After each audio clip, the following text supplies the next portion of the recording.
And you recently told us that fresh minds and fresh legs win in the end. Yet because of injuries, you've been playing five guys close to 40 minutes. Is there a concern there, the balance there? Well, the legs and minds are not just 2 games a week. It's what are you doing with all the other time, Yeah. which is probably more than what you're doing with the games. When I coached at UMass and we were playing 5 and 6 guys, we just had really shortened versions of practice.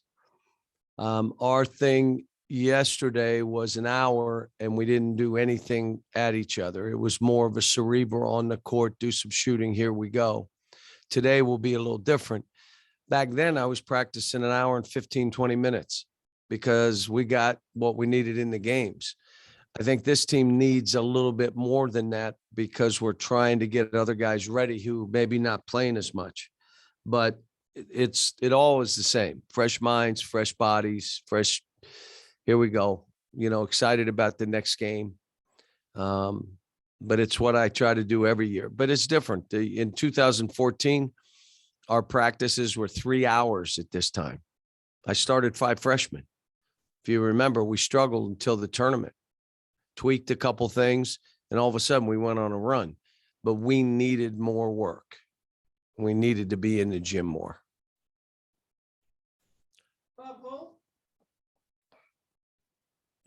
Hey, John, how you doing?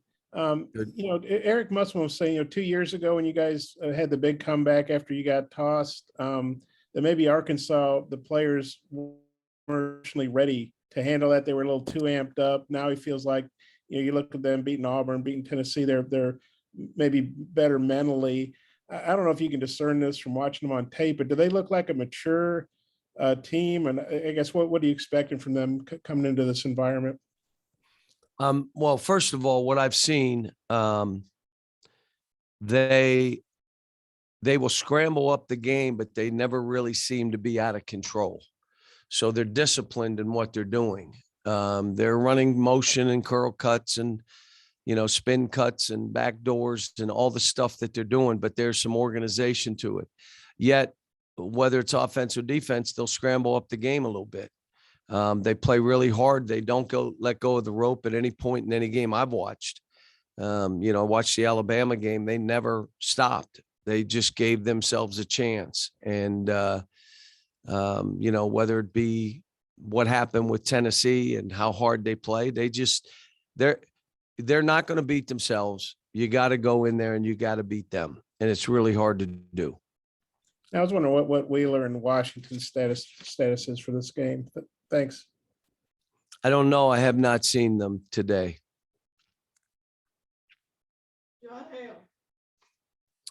On that point, everybody's having a little fun with the I haven't seen them thing with injury updates. Can you just explain a little bit, what is your process with your medical staff and getting updates on guys? I know you probably don't want the opponent to know what's going on, but how do you handle all those things internally? I am not like, if they don't play, they don't play.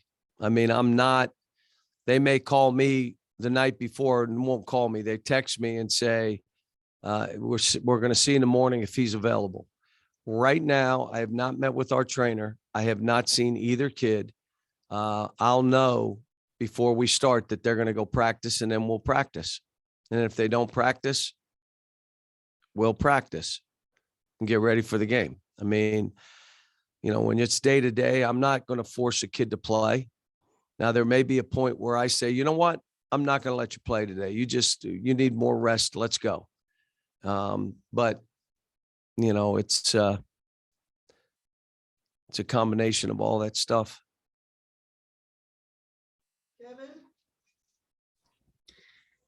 Oscar's talked a lot about how much he loves contact. I'm curious, from your perspective, how unique his mindset is, kind of going and getting the ball and how physically he makes the game.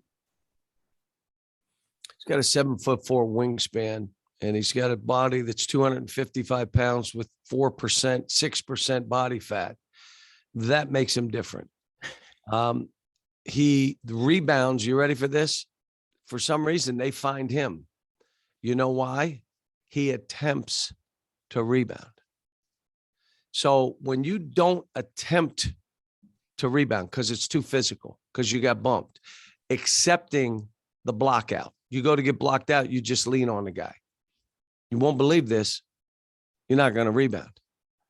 If you attempt to rebound, you attempt to avoid the block out, you have a chance to rebound. And then if you're 255 pounds with 4% body fat and your arms are 7'4" and you got big hands and you're been taught to rebound with two hands, everything with two hands, you have a chance to get a lot of rebounds.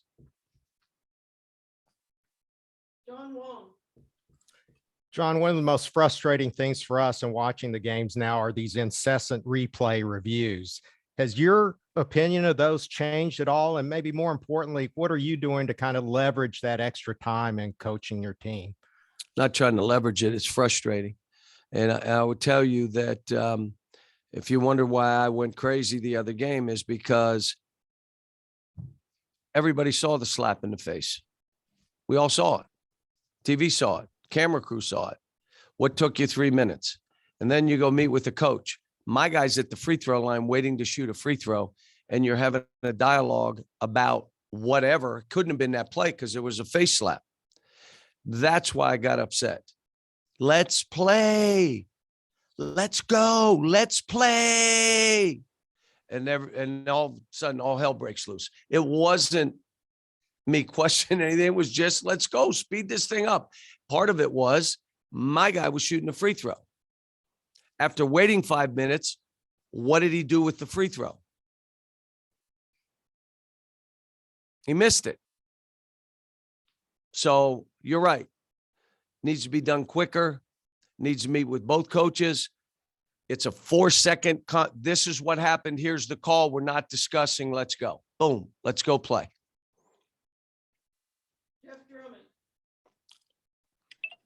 Yeah, Cal, in the LSU game, we saw Kellen have a productive offensive game without relying on the 3-point shot very much. I'm kind of wondering this situation without Tata and Severe, the value in him learning to play that way, being forced to play that way almost.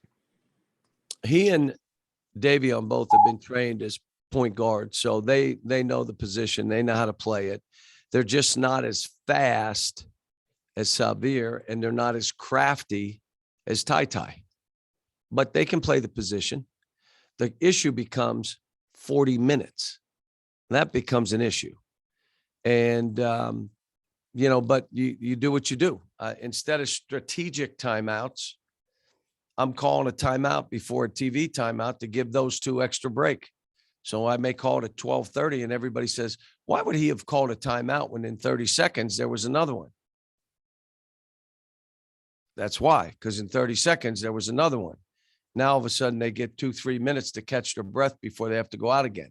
So, you have to do some things a little different if you're going to leave them on the floor.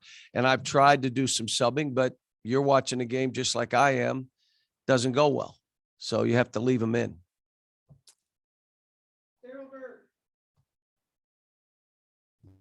Yeah, John, I was talking to Dan Issel recently about Oscar's rebounding. He kind of said he has Wes Unseld's tenacity and Paul Silas's instinct. I'm wondering how rare is that instinct to know where the ball is going to come off as soon as it's released almost?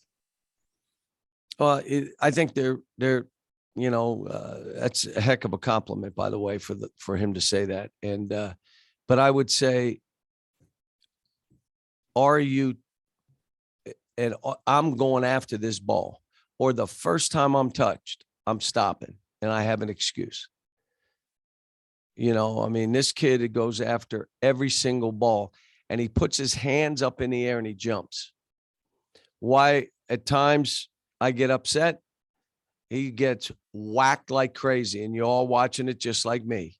And then his hands are up, but his body touched the guy. That's a foul on him. Just, look, it can't be one way. Just if you're calling them all, call them all. If you're letting them go, let them go. And we will all figure it out how we have to play the game. But he's a kid that just, you say like a nose for the ball. Well, that's rebound attempts. Now, if I don't know if you know, because you guys don't really know rules or anything, but do you know that when they block out facing him, you do know that's a foul, right?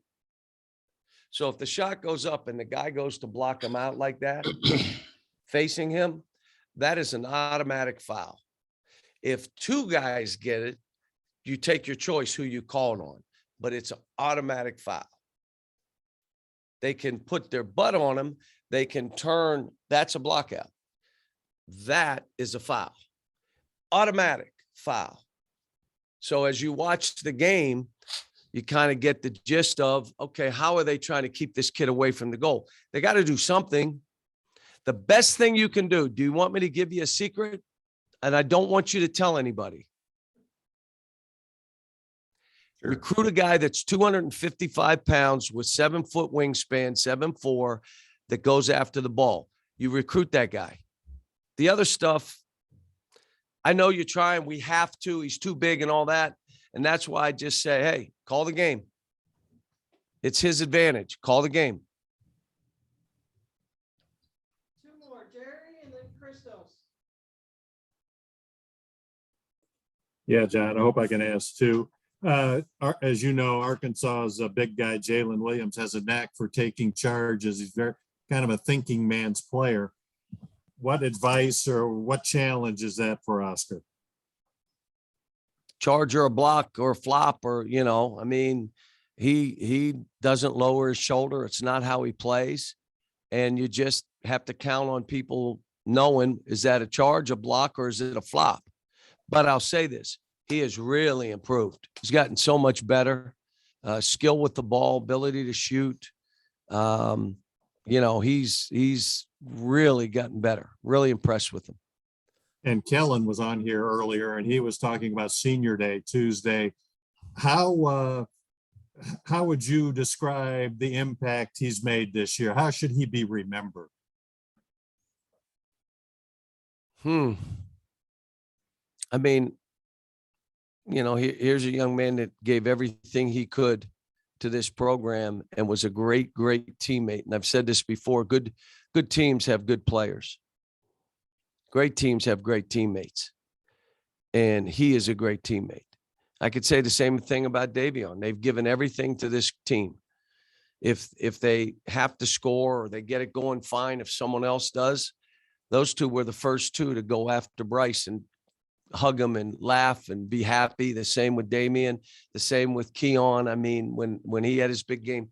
So, I mean, I think, again, we've been fortunate that he decided that he wanted to come here for that last year. And hopefully he looks at it and says he was fortunate too, because that's how this is supposed to work.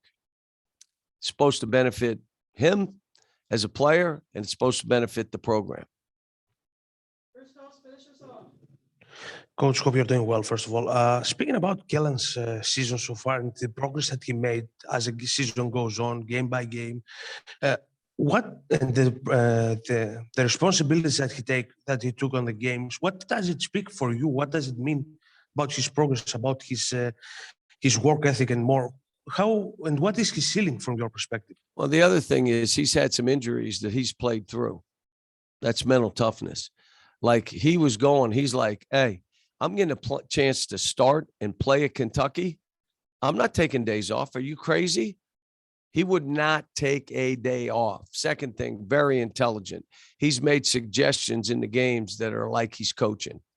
And so he works at it. He's focused. He's engaged. He has a laser focus on game planning, and he's able to talk his teammates through stuff. It's like having another coach on the floor.